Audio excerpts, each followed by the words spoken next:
This is ABC-7 Extra. Welcome to ABC-7 Extra. I'm Saul Saenz, and I want to thank you for letting us into your homes tonight. Well, tonight I want to talk about something very familiar to many of you, downtown El Paso, and its historical significance. Downtown El Paso is hundreds of years old, with some buildings dating back to 1905. Now, I want you to take a look at the monitor right here. And prominent county and city leaders believe hundreds of buildings that you see in this particular section right here should be designated as part of the El Paso Downtown Historic District, and said as much to the Texas Historical Commission. Now, these are the buildings that could fall under that designation. Here's the obstacle to that designation. Property owners who feel they were left out of the conversation say they don't want that designation for several reasons. One of those, property owners believe they can do very little to their properties because of a city ordinance in the books which says they have to seek approval before altering an historical designated building.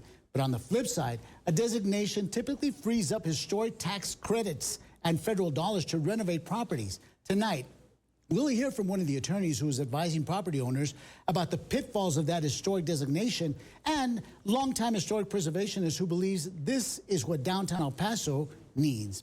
Now, we spoke with business owners about the historical designation. ABC-7's Dylan McKim reports for Xtra. The issue with the historic downtown district has been going on for years, and there are two sides to it. One side thinks the plan is good because it will allow property owners to get access to tax benefits. It's the tax incentives. It's nothing but numbers. Joe Neben owns the Gardner Hotel, a 99-year-old establishment. He spent $400,000 on renovations out of his own pocket, and his property taxes are hard to afford when COVID has hit his business so hard. I'm being charged over $32,000 for this property. Okay, even though with COVID,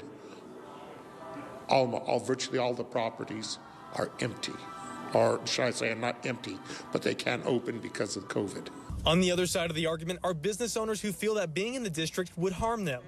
Mark Olson, an attorney representing business owners who oppose the plan, says the city ordinance would force owners to go in front of the city's Historic Landmark Commission if they wanted to do anything to their property. That's something Olson feels has not been made clear. It has no impact on individual property owners unless you choose to take advantage of different benefits like tax benefits. Those are all misstatements and incorrect factual legal statements that have misled the property owners. But proponents of the plan say the city ordinance should be no problem. We have not enforced this section of the ordinance at all. Donald Savini is the chair of the Historic Landmark Commission. He says he has not seen that ordinance enforced ever, and they tried to get it removed in 2018 but failed. While this ordinance can happen, it doesn't necessarily mean it should happen, because the local property owners have not approved this level of oversight. Although it has never been used, property owners are still concerned that while the ordinance is on the books, they face the threat of being enforced. Now, joining us to explain all this is Mr. Richard Dayub. Mr. Dayub is the Chief Operating Officer for Thunderbird Management and is advising business owners against the historical designation of their business. And in the next segment, we'll hear from Preservation Texas member and Utah professor Max Grossman. Welcome, Mr. Dayub. Thank you for joining us. Thank you. Let's talk about this. It's nice to be here. Your name keeps coming up when we're talking about property owners opting out of the historic designation for their buildings. What is your message for them? Well, first thing I need to point out to you is the reporter who just did the opening segment, he missed the name of the attorney that he was referring to. It is Mark Osborne, not Mark Olson. Okay. It's just for your own edification. Thank you. Point of clarification. Yes, thanks. With that in mind, I think it's important to note before we go any further that I am not a spokesperson for the many property owners within the proposed footprint. I represent a few large property owners within the footprint, and each of them have already expressed their opposition to the plan for the historic overlay, as have more than 113 property owners as of the latest count.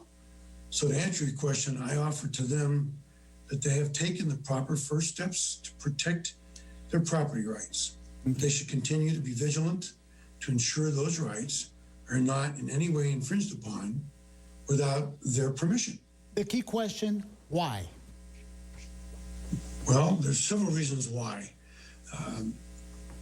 You open with the segment listening to the chair of the commission, I believe, speaking to the fact that the ordinance that's on the books at the city has never been enforced. And to my knowledge, that's correct.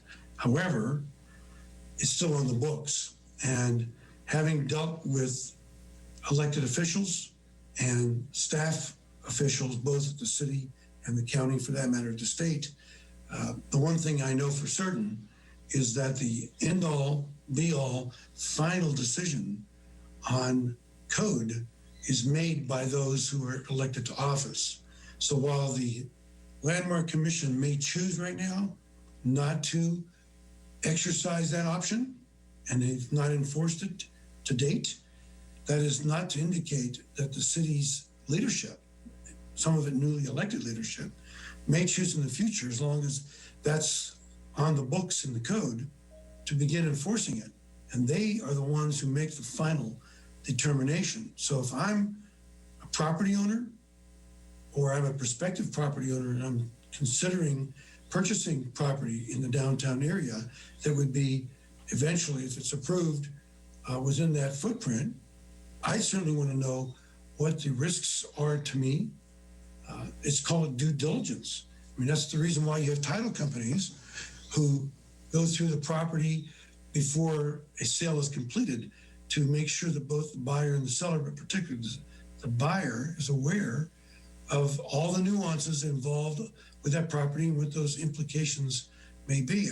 I personally would not want to make a purchase on a property that I think might in the future be subject to some of these policies that are on the books. I know, and he's correct when he states it, that the Landmark Commission, as well as the county, have attempted so far unsuccessfully with the city to get that ordinance changed. I'm not sure why the city didn't go along with it, but it certainly deserves pursuing. In the 30 seconds that I have left, if you have a question for Mr. Grossman, which you well know is going to be in the second segment, what would you ask him? And I only have 30 seconds left. Well, okay. Well, that's a tough one to answer on such short notice, but I will try to do my best. I don't really know him well, but I'll just offer some thoughts here. I can only assume from his recorded statements that this effort is yet another misguided effort to prevent the development of the MPC. However, this issue really shouldn't be about the MPC. The current mayor and city council, along with the electorate, will make that final determination. If the proposed overlay is granted, it will again go against the wishes of the majority of property owners in the area, and they will ultimately have to carry the burden of this effort. So I would say, in these difficult times, in these unprecedented economic challenges that we are facing, as hundreds of businesses have shuttered and many more are on the brink of closure, and thousands of El Pasans are unemployed, is this the issue that we as a community should be devoting our very limited time, energy, and resources to address? Okay, thank you so much. I'll pose that question for you. We're going to take a quick break and come back with more ABC-7 Extra Sunday Edition. When we come back, I'll talk with Max Grossman, member of Preservation Texas, as well as Utah professor. I'll ask him about the importance of El Paso having a downtown historical district, and if property owners opting out is a major obstacle, or if county leaders can move forward without those property owners. You're watching ABC-7 Extra, where news comes first. When you pay extra for a turbocharged engine, you might feel the need to show it off.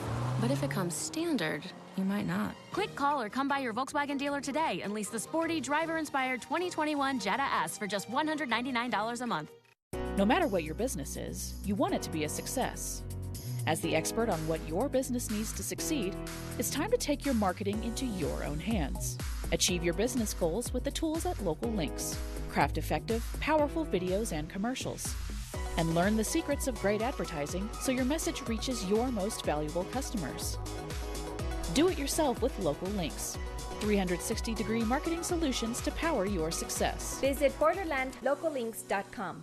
2021 just got bigger at Oscar Leaser's Hyundai of El Paso, with bigger incentives and bigger savings on hundreds of new Hyundais. Kick off 2021 with a new Hyundai with 0% APR for 72 months plus $1,000 bonus cash. You'll save thousands with 0% financing for 72 months. And new 2021 Konas and 2021 Sonatas. Your choice, $199 a month. New year, bigger savings at Oscar Leaser's Hyundai of El Paso.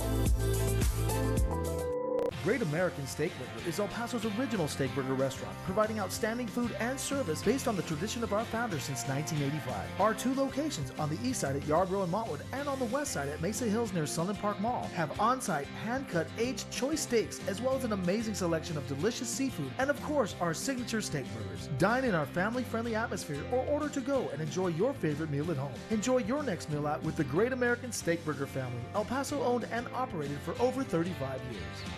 Your family has a wide range of personalities, and so does ours. Meet the Volkswagen family of SUVs. Click, call, or come by your Volkswagen dealer today and lease the stylish and versatile 2020 Atlas Cross Sport SE Tech for just $369 a month.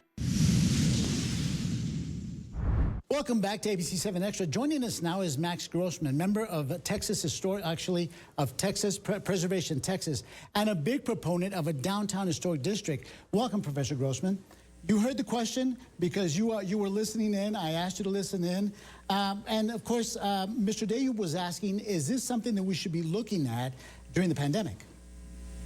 Well, absolutely. Any project that would stimulate the downtown economy is good for El Paso and good for private property owners. And I can think of nothing better than establishing a National Register district in downtown El Paso that will generate hundreds of millions of dollars in economic investment. How so? Well, the THC in Austin just this week released its 5-year report on the impact of the historic tax credits. And just the Texas tax credit alone, since 2015, has led to the rehabilitation of 243 buildings and $2.6 billion in new investment, creating 54,000 Texas jobs and $3.2 billion in wages and earned income. Okay, so this is big business. It's not just about preserving cultural resources, it's about economic development. And there are 45 Texas cities that have taken advantage of these tax credits. The federal tax credit is even more impressive.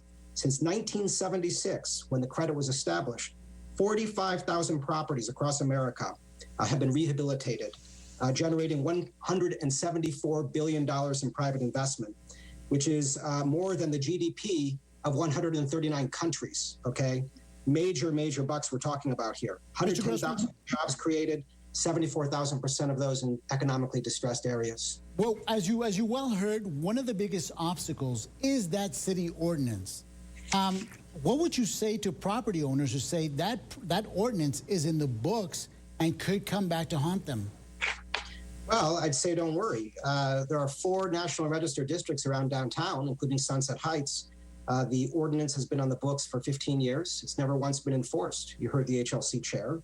And not only that, we have major opponents of this project, including developers such as Paul Foster, Stuart Myers, Miguel Fernandez, who own National Register buildings in the proposed district and are benefiting from the state and federal tax credits to the tune of millions of dollars. Yeah. Why would they not want hundreds of others to benefit from the same tax credits? And you can ask those gentlemen and many others. They've never been regulated under that ordinance. So it's really a non-issue. However, it exists. Pardon me? However, it exists. So my question to you is, what's being done to try to convince city leaders to either amend that ordinance or abolish it altogether? Well, my understanding is that there's an effort underway currently to strike the ordinance from the books. As Mr. Dayub said, in 2018, August 21st to be exact, the city failed on a 7-1 vote to delete the ordinance. I was there. Other preservationists were there arguing for the deletions. I didn't see the Greater Chamber, the DMD, Borderplex. I would think that the developers, first and foremost, would want that ordinance deleted so that they can feel reassured. Yeah. And my question is, why isn't the development community moving forward aggressively with an effort to urge City Council to repeal this rogue ordinance? Yeah.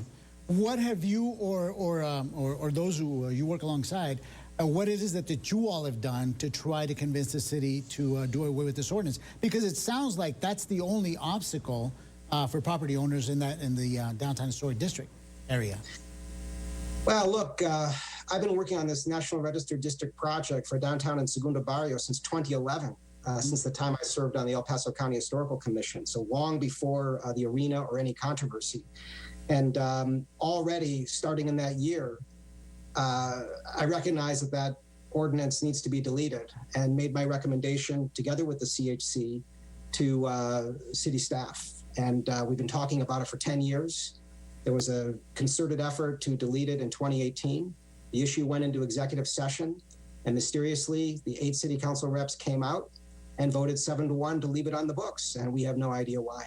Yeah. We have a new mayor. Let's say hypothetically it does happen. They do either amend it or do away with it. What happens next? Well, at that point, I would hope that the downtown property owners feel reassured that this is a win-win situation for everybody. There's absolutely no downside. And look, full disclosure, I'm a libertarian. There's nobody who believes in property rights, private property rights more than me, which is why I feel the National Register overlay is really the best option for downtown. It regulates no one. It doesn't impose restrictions unless you want to take advantage of the tax credits, as Paul Foster and Stuart Myers did, for example, and Lane Gaddy and so many others who own buildings that are individually listed on the National Register of Historic Places. Currently, there are only 25 buildings in all of downtown and the Segundo Barrio on the National Register. And this plan would increase that number to 174, with hundreds of millions of dollars in state and federal tax credits that will not cost one dime of local taxpayer money. Who could possibly object to that? It's a mystery. Let me ask you this, and I know that I'm not going to ask you about the specifics of Duranguito because I know you can't talk about that, but how would this impact the Duranguito area? Well, not at all. The National Register overlay does not prevent demolition. I think that because 13 properties in the arena footprint would be listed on the National Register of Historic Places, that would be some embarrassment to the city, which has consistently maintained that there's nothing historical there. But the fact is, it should not worry pro-arena developers because it has absolutely no effect on that process in any way. Okay, coming up, we're going to bring back Mr. Dayub. I gave him the opportunity to ask you a question. I will do that in the next segment, so stick around. You're watching ABC-7 Extra. Still ahead, I'll ask the county if the county is reaching out to the city to make that amendment. And since Mr. Grossman is part of the Preservation Texas, we'll hear the group is making any further recommendations, which I just asked a short time ago. We'll see if Mr. Grossman has any questions for Mr. Dayub. We'll be right back.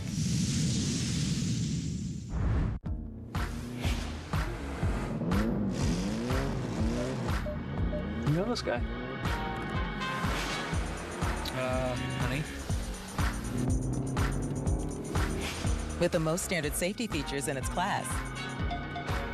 Nice stop, Mom. Thanks. The all-new, fiercely reimagined Nissan Rogue. Get 0% financing for up to 84 months on 13 models, or get a low $229 per month lease on Rogue. With delivery from Long John Silver's, you can turn any moment into a treasured moment.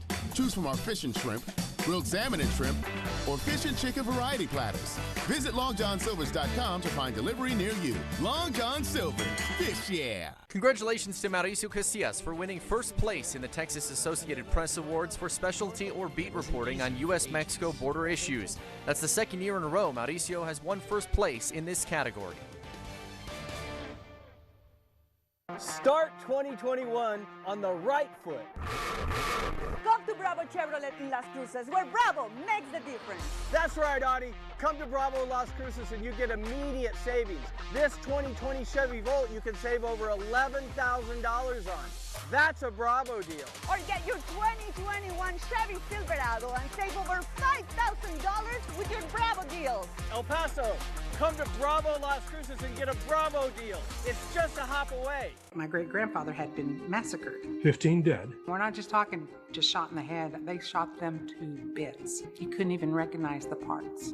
Hi, I'm Stephanie Valle. My latest Borderline Crimes podcast examines the massacre at Porvenir when members of law enforcement did the unthinkable. They were strictly after revenge, punishment maybe for some crimes that others had committed. How was the cover-up exposed, and why was justice denied? Download Borderline Crimes now wherever you get your podcasts. Welcome back to ABC-7 Extra. I also want to welcome back Max Grossman as well as Mr. Richard Dayub. We have you both side by side right now. And I gave Mr. Richard Dayub the opportunity to ask Mr. Grossman, Professor Grossman, a question. Now I will give Mr. Grossman the opportunity to ask Mr. Dayub a question. You have one? Absolutely. Why don't the big developers who oppose this National Register nomination lobby city council, contact their city council reps, contact the mayor, and ask publicly for the deletion of 20.20.080 rather than running interference with the Texas Historical Commission, filing and withdrawing lawsuits, engaging attorneys. If they're really worried only about this one ordinance, which has never been enforced and was not even enforced for Paul Foster, Stuart Myers, Lane Gaddy, and other big developers who use the tax credits, why not just work together with us, join us in the effort to delete 20.20.080? Mr. Dayub? Well, I think that's a fair question. I don't have a direct answer from each of those developers you mentioned, although I represent a few of them. And I would tell you that despite the comments that you made in the prior segment, those same people that you mentioned in that segment are all individuals who have opposed this overlay and have spoken up both in writing and in verbally as such on this subject. And by the way, each of those people are owners of properties among the 21 that are already listed in that proposed area that would be considered historic landmarks. And so they've already invested in this entire process to which you refer. But I would respond to your question in closing with a thought about gathering together and working together. I would pose this: instead of all that's gone on over the last 4 or 5 years, speaking of lawsuits and the millions of dollars our constituents, our taxpayers have had to pay in that defense of those lawsuits from the city, why wouldn't you propose that all of the interested parties, and I'm talking about the people who actually have a vested interest in this process, meaning the property owners themselves, why wouldn't you and those others, including the county, get together with them, be willing to sit down and talk about the issues? And I'm talking about confidential private discussions, not something that could be used for fodder, for emails and blogs, etc., and focus on the biggest issues. And in that process, try to find common ground that all the property owners could agree to that would then accomplish, irrespective of whether these people, because some of those downtown owners are in favor of the MPC, obviously, some are not, but most of them are opposed to the overlay. That's by the way, that's a fair question, Professor. Exactly what is the question, though? Pardon me. Why not bring everyone together, specifically the property owners, so their voices can be heard as well in this entire process? Is that the question, basically, Mr. Dayub? It is. Yeah, Mr. Professor? Well, look, I'm always open for discussion. Anybody can call me, write to me. I have many friends among the developers, by the way, including big developers. We talk all the time, actually, and have been for a long time. The fact is that, speaking for myself, I'm always open for discussions. I've told the DMD I'd be glad to address their board as well as the CBA and other groups. It's never happened, but my door is always open, and there's nothing wrong with talking. Talking is always a good thing, especially among people with different opinions. So here's a question that I have for both of you. Why hasn't this happened yet? Mr. Dayub? Okay, I'll offer my perspective on this. First of all, and most of the people, in fact, all the commissioners at County Commission are friends of mine, including the judge and David Stout.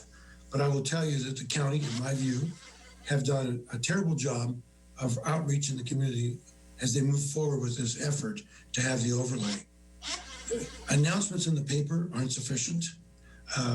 Putting something on the agenda is not sufficient because most people, unless they have a specific issue they're addressing at Commissioner's Court, don't read the agendas. This should have been a very direct outreach, phone calls, speaking with the property owners, many of whom they know and probably have on speed dial, to sit down and have these conversations. That's not what happened.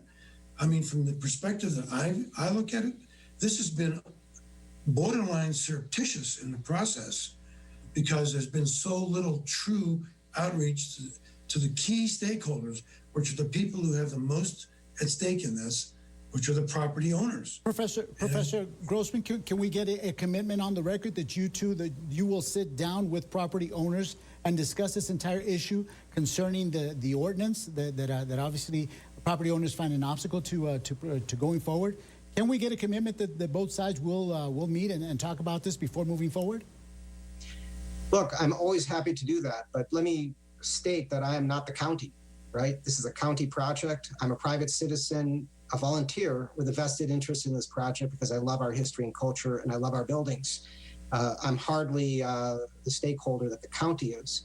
That being said, I've made it my mission to be knowledgeable about this process and to understand the tax credits and their benefits. So from that perspective, I'm perfectly happy to talk to developers or anybody else about the benefits of this project.